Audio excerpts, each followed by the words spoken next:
Supreme court میں ملک کے سب سے پرانے اور طویل عرصے سے چلے آ رہے مذہبی تنازع یعنی بابری مسجد کیس کے مقدمے کی آخری سماعت ہوئی اور امید یہ ظاہر کی جا رہی ہے کہ ابھی جو چیف جسٹس وہاں پر موجود ہیں وہ 17 نومبر کو اپنے عہدے سے سبکدوش ہونے سے پہلے کسی بھی وقت اس کیس کا فیصلہ سنا دیں گے۔ اس حوالے سے بھی آپ کو کلپ دکھا دیں۔ فیصلہ محفوظ ہو گیا اور یہ فیصلہ کسی بھی وقت سنایا جا سکتا ہے۔ لغاری صاحب، بھارتی چیف جسٹس اپنی ریٹائرمنٹ سے پہلے اس کیس کا فیصلہ سنانا چاہتے ہیں۔ آپ کے خیال میں فیصلہ کس نوعیت کا ہو سکتا ہے؟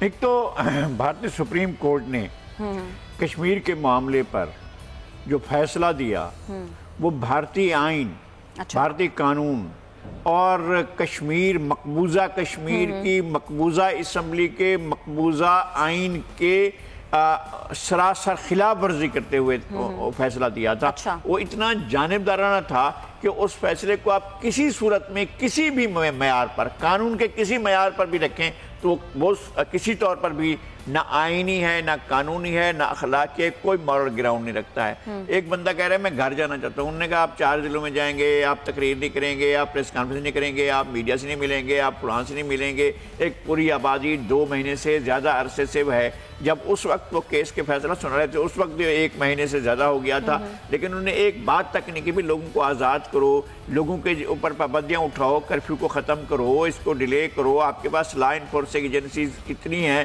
اور جتنی فوج موجود ہے انڈیا کی، اس ساری فوج کے ہوتے ہوئے بھی پوری کی پوری وادی جو ہے وہ ایک جہنم بنی ہوئی ہے۔ وہ فیصلہ تو ہم نے چیف جسٹس کا دیکھ لیا تھا، وہ فیصلہ تو ہم نے بھارتی سپریم کورٹ کا دیکھ لیا تھا۔ بابری مسجد میں اسی طرح کا فیصلہ آئے گا اور اس کو جسٹیفائی کیا جائے گا۔ وہ ایک مہاسبھائی سپریم کورٹ ہے، مہاسبھائی سپریم کورٹ ہے، وہ کسی سیکولر انڈیا کی سپریم کورٹ نہیں ہے۔ لیکن لغاری صاحب، اس مقدمے کی سماعت کے دوران صرف مسلمانوں سے ہی پوچھ گچھ ہوئی ہے، اس کی بھی یہی وجہ؟ جی ہاں، صرف مسلمانوں سے سوالات کیے جا رہے، وکلا جو ہیں وہ سوالات کر رہے ہیں۔ یعنی مسلمان کیا بابری مسجد کو شہید کرنے گئے تھے؟ کیا بابری مسجد وہ ان کے پاس ہتھوڑے تھے؟ رتھ یاترا مسلمان کر رہے تھے، رتھ یاترا کے ذریعے جو چل رہے تھے، جس طرح سے لال کرشن اڈوانی ہمارے حیدرآباد سے بھاگ کر جو وہاں گئے تھے اور جس طرح سے انہوں نے کیا ہے یاترا کی تھی، کیا وہ یاترا میں مسلمان موجود تھے؟ کیا ان کے جلوس میں مسلمان موجود تھے؟ مسلح لوگوں نے جس طرح سے مسجد پر جا کر اٹیک کیا تھا اور جس طرح سے مسجد کا انہدام کیا تھا، کیا اس میں مسلمان موجود تھے؟ لیکن وہاں پر سوال ہی مسلمانوں سے کیے گئے اور بات ہی مسلمانوں سے، کورٹ کی جرح بھی اس طرح سے تھی، وکلا کی جرح بھی اس طرح سے۔ بالکل، لیکن لغاری صاحب، بابری مسجد کے فیصلے سے بھارتی معاشرے پر کیا اثرات مرتب ہوں گے؟ میرے خیال میں تنگ نظری بڑھے گی، انتہا پسندی بڑھے گی، سیکولر کنسپٹ ختم ہوگا اور بھارت جو ایک ایسے مقام پر چلا جائے گا جو بھارت کی اپنی تقسیم پر اس کا نتیجہ نکلے گا۔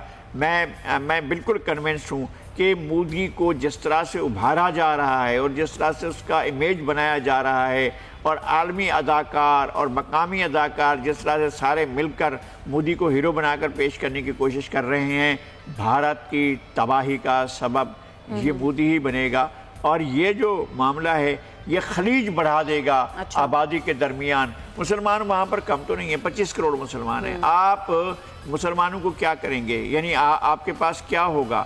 یا مسلمانوں کو آپ چاہیں گے کہ وہ ایک جگہ پر کنسنٹریٹ ہو جائیں اور پھر کنفرنٹریشن کی طرف جائیں؟ لیکن یہ صرف مسلمانوں کے ساتھ نہیں ہے، عیسائیوں کے ساتھ بھی ایسا ہی ہو رہا ہے، جین مت کے ساتھ بھی ایسا ہی ہو رہا ہے، بدھوں کے ساتھ بھی ایسا ہو رہا ہے، سب کے ساتھ ایسا ہو رہا ہے۔ بالکل ٹھیک ہے ناظرین، آپ کو ایک اور کراچی سمیت سندھ کے مختلف شہروں میں کتے کے کاٹنے کے واقعات میں اضافہ ہوتا جا رہا ہے۔ اچانک یہ کتے کے کاٹنے کے واقعات منظر عام پر کیوں آ رہے ہیں اور اس کا حل کیا ہے؟ اس حوالے سے پہلے آپ کو کلپ دکھاتے ہیں، پھر ڈسکس کریں گے۔ میڈیا میں اچانک کتے کے کاٹنے کے واقعات منظر عام پر آئے ہیں۔ لغاری صاحب، سرکاری ذرائع یہ بتاتے ہیں کہ تقریباً 92,000 لوگوں کو سندھ میں کتوں نے کاٹا ہے۔ اس سے پہلے کیا میڈیا سو رہا تھا؟ کیونکہ پہلے بھی تو اس طرح کے واقعات ہوتے ہوں گے۔ یہ واقعات میں خود سوچتا ہوں بعض دفعہ کہ اچانک ایسی چیزیں ظہور پذیر ہوتی ہیں۔ 92,000 واقعات اسمبلی کے ایوان میں منسٹر بتا رہی ہیں کہ اگر 92,000 واقعات ہوئے ہیں تو یہ رپورٹ کیوں نہیں ہو رہے تھے؟ میڈیا کہاں سو رہا تھا؟ اب ہمیں ایک چیز سمجھ میں آتی ہے، بعض دفعہ بعض واقعات کے پس منظر میں کوئی اور چیز ہوتی ہے۔ سر آئینہ میرا عکس ہے، پس آئینہ کوئی اور ہے، تو اس طرح کا واقعہ ہوتا ہے۔ گلستان جوہر میں کم سن بچیوں کو یا اسکول یا کالج کی بچیوں کو ٹارگٹ کرنے والا ایک شخص ہوتا جو زخمی کر دیتا تھا. وہ اچانک پیدا ہوا, 1-2 مہینے تک ٹیرر رہا, اس کے بعد وہ چلا گیا. بھائی کیسے ہوا, کیوں ہوا, کہاں گیا, یہ کیا واقعہ تھا, پیچھے پس منظر کیا تھا؟ ایک پراسراریت تھی جو چلتی رہی. تھرپارکر میں بتایا جاتا تھا آج اتنے بچے ہو گئے, آج اتنے بچے ہو گئے, آج اتنے بچے ہو گئے, آج اتنے بچے ہو گئے. میں نے یہ دیکھا ہے کہ جب این جی او سیکٹر کسی خاص شعبے میں کام کر رہا ہوتا ہے اور خاص شعبے میں جا کر وہ ان کی فنڈنگ کا زمانہ آتا ہے تو ایسے واقعات رپورٹ ہوتے ہیں تاکہ پتہ چلے کہ یار یہ مسئلہ ہے. اچھا, دوا ساز کمپنیاں ہیں, انہوں نے ویکسین بیچنی ہے اور یہ ویکسین ہونی چاہیے, اس کا کوئی جواز نہیں ہے کہ ہسپتالوں میں وہ ویکسین نہ ہو. مجھے یہ بھی معلوم ہے, میرے اپنے عزیز اس موت کا شکار ہوئے ہیں کتے کے کاٹنے کی, یہ ہم نے دیکھا تھا. تو اس طرح کے اگر واقعات ہوتے ہیں تو ویکسین ہونی چاہیے, لیکن کیا دوا ساز کمپنیاں یہ نہیں کرتی ہیں؟ کیا افریقہ کی فوج میں 1/3 پوری کی پوری 1/3 فوج ایڈز کا شکار ہو گئی تھی؟ تو کیوں وہ ایڈز کا شکار ہوئی تھی اور کیسے ہوئی تھی, اور پھر اس کا علاج کیا کیا گیا تھا, پھر دوائی کیسے مہنگی ہوئی, پھر ویکسینیشن کیسے مہنگی ہوئی, اور پھر دواؤں سے کیسے کیا گیا, پھر کیسے یہ معاملہ صاف ہو گیا. عالمی سطح پر بھی کچھ ادارے, کچھ کمپنیاں, کوئی چیزیں اس طرح کے کام کر رہی ہوتی ہیں تاکہ ان کا دھندا جو ہے, ان کا کاروبار جو ہے بڑھے بھی اور پھیلے بھی, اور سارے مل ملا کر اٹھا رہے ہوتے ہیں, اور اس کے پیچھے کہیں نہ کہیں سے کوئی نہ کوئی چیز کہیں موجود ہوتی ہے. اچھا, لیکن لغاری صاحب, پیپلز پارٹی کی لاڑکانہ میں شکست کی کیا وجہ بھی یہی بنی کہ وہاں کے لوگ پیپلز پارٹی سے ناراض ہیں؟ بالکل ناراض ہیں, اور ناراض ہو سکتے ہیں, لوگوں کا حق ہے. آپ نے کیا ڈیلیور کیا وہاں پر؟ لوگوں کو صفائی دی, لوگوں کی گلیاں صاف ہوئیں, لوگوں کو پانی ملا, لوگوں کو مشکلات حل ہوئیں. لاڑکانہ تو ایک ایسا شہر ہے کہ جس نے پچھلے 50 سال میں, اگلے سال 50 سال ہو جائیں گے 70 کے الیکشن کو, لاڑکانہ مسلسل یہ رزلٹ دیتا رہا ہے پیپلز پارٹی کو. تو پیپلز پارٹی کیا لاڑکانہ کو بہتر نہیں کر سکتی؟ نواز شریف کو لاہور نے ووٹ دیا تو نواز شریف کو لاہور نے کیا رزلٹ دیا ہے؟ اور اگر یہ رزلٹ یہاں لاہور میں نہیں دیں گے عمران خان تو پھر اگلی دفعہ الیکشن میں جا کر دیکھیں. تو لوگ دیکھتے ہیں نا, لوگوں نے, سندھ کے لوگوں نے کمپرومائز کیا ہے پاکستان پیپلز پارٹی کے ساتھ. آپ گڑھی خدا بخش کی طرف دیکھتے ہیں, آپ مزار پاس چلے جاتے ہیں, لوگ اس کو روتے ہوئے, آپ سے ناراض ہوتے ہوئے, آپ کو بد دعائیں دیتے ہوئے, آپ کو دل میں گالیاں نکالتے ہوئے جا کر پرچی آپ کے لیے ڈال کر آتے ہیں. مگر آپ بھی تو سوچیں نا کہ آپ نے بھی تو ڈیلیور کرنا ہے, لوگوں کو کچھ دینا ہے. یہ بہرحال پیپلز پارٹی کا, مجھے تو بنیادی طور پر یہ بھی تھا کہ آپ جس امیدوار کو لے گئے تھے اس نے ہارنا ہی تھا. اچھا ٹھیک ہے لغاری صاحب, ہمیں یہاں جانب بڑھنا ہے, اور ناظرین جب ہم بریک سے واپس آئیں گے تو پھر ہم سیاسی منظرنامے پر ایک نظر ڈالیں گے. آپ ہمارے ساتھ رہیے گا.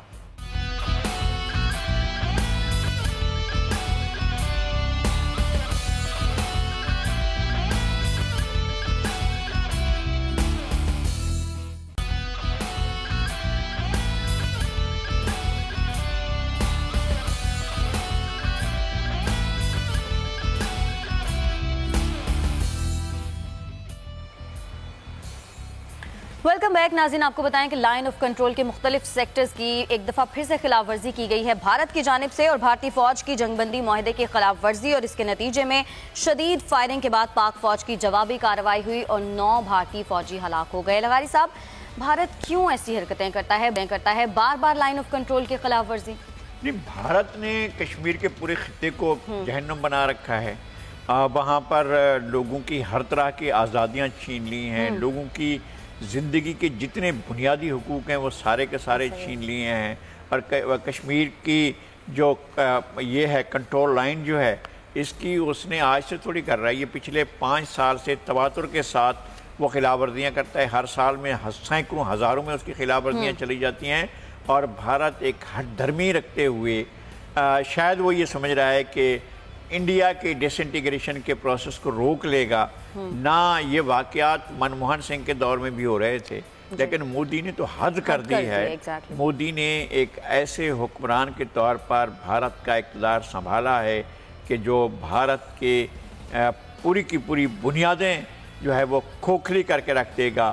بھارت ڈس انٹیگریٹ ہوگا, بھارت کے لوگ اس پوری مرکز گریز اس کی طرف جائیں گے, اور ہر خطہ جو ہے وہ اس ہٹ دھرمی کی اور دہلی کی جو اور خاص طور پر جو گجرات کی کرمنل مافیا ہے، پہلے بھی تھی، یہ مودی پہلا نہیں ہے، اس سے پہلے پٹیل تھا، ولبھ بھائی پٹیل تھا، وہ تھا، اب مودی آیا ہے، یہ وہ ہے، اس نے بنیاد رکھی تھی، یہ اس کو کاٹ رہا ہے۔ بالکل۔ اور لگائی صاحب، مقبوضہ کشمیر میں کرفیو کا آج 77واں روز ہے، نظام زندگی مفلوج ہے، ایسا نہیں لگ رہا کہ جیسے اقوام عالم کا ضمیر واقعی بالکل سو چکا ہے، کیونکہ اب تو حد ہو گئی ہے۔ یعنی دنیا کو کیا یہ نظر نہیں آتا ہے بھائی، کوئی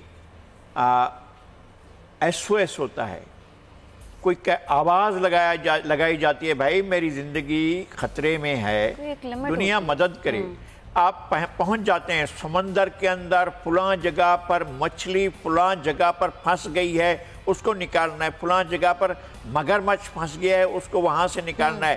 آپ اینیمل رائٹس کی بات کرتے ہیں، آپ برڈ رائٹس کی بات کرتے ہیں، آپ ان جانوروں کے حقوق کی بات کرتے ہیں جو جانور درندگی کرتے ہیں، ان کے حقوق کی بات کرتے ہیں، آپ سمندر میں ان کے حقوق کی بات کرتے ہیں جہاں تک آپ کی رسائی نہیں ہے، آپ ان کے لیے تو بات کریں گے، اور کرنی چاہیے، ٹھیک ہے اگر آپ اچھا کام کرتے ہیں۔ لیکن یہ کیا بات ہوئی کہ 80 لاکھ انسانوں پر دائرہ حیات تنگ کر دیا گیا ہے، ان کی زندگی کے امکانات کو محدود سے محدود تر کیا جا رہا ہے۔ کس طرح سے آپ کشمیری عوام کی نفسیات کے ساتھ کھیل رہے ہیں؟ آپ کا خیال ہے کہ جب آپ کرفیو ہٹائیں گے تو یہ جو ہے ہنستے مسکراتے آپ کو آ کر گلے لگا لیں گے؟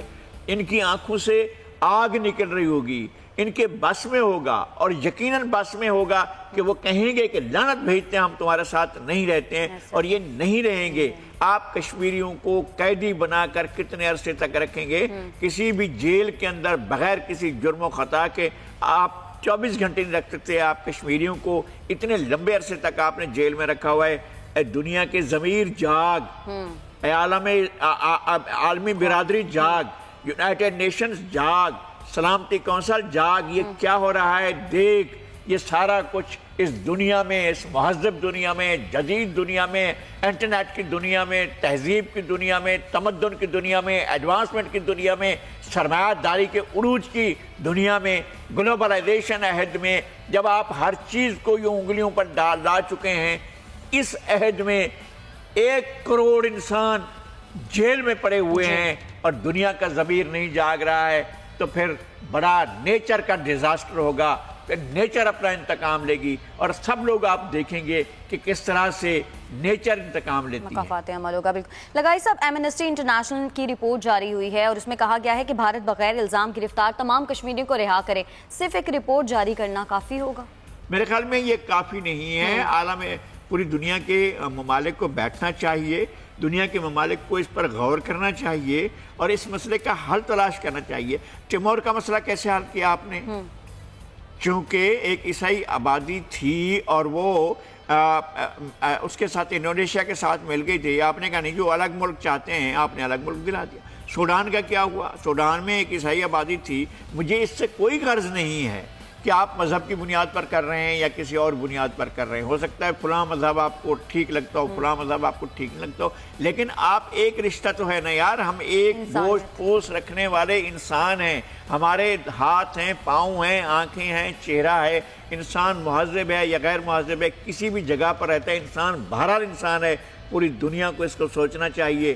آج وہ زمانہ نہیں رہا ہے 5 صدیاں پہلے والا زمانہ کہ غلام داری نظام تھا۔ آج وہ زمانہ نہیں رہا ہے کہ آپ غلاموں کی ٹریڈ کریں گے۔ آج وہ زمانہ نہیں رہا ہے کہ آپ انسانوں کو انسان نہیں سمجھیں گے، ان جانور سمجھیں گے۔ آج وہ زمانہ نہیں ہے کہ ان کے جسموں کو داغ کر ان کے نام نہیں لکھیں گے، مالک کا نام لکھیں گے کہ مالک کا نوکر نمبر 1، نوکر نمبر 2، نوکر نمبر 3 ہے۔ ایسا نہیں ہے۔ کشمیری بہرحال انسان ہے اور کشمیریوں کو بطور انسان عالمی برادری ٹریٹ کرے۔ اگر نہیں ٹریٹ کرے گی تو بڑے بڑے صدمات اس کے منتظر ہوں گے۔ بالکل۔ لگاری صاحب، کچھ دھرنے کی بات کر لیتے ہیں جو کہ ابھی ہونے جا رہا چاہیے دھرنا۔ حکومتی کمیٹی اور JUI کے درمیان آج ہونے والے مذاکرات منسوخ ہو گئے ہیں کیونکہ مولانا فضل الرحمان صاحب یہ کہتے ہیں کہ فیصلہ رہبر کمیٹی کرے گی۔ ایسا نہیں لگ رہا کہ مولانا فضل الرحمان کسی قسم کے کوئی مذاکرات کرنے کے موڈ میں ہی نہیں ہے؟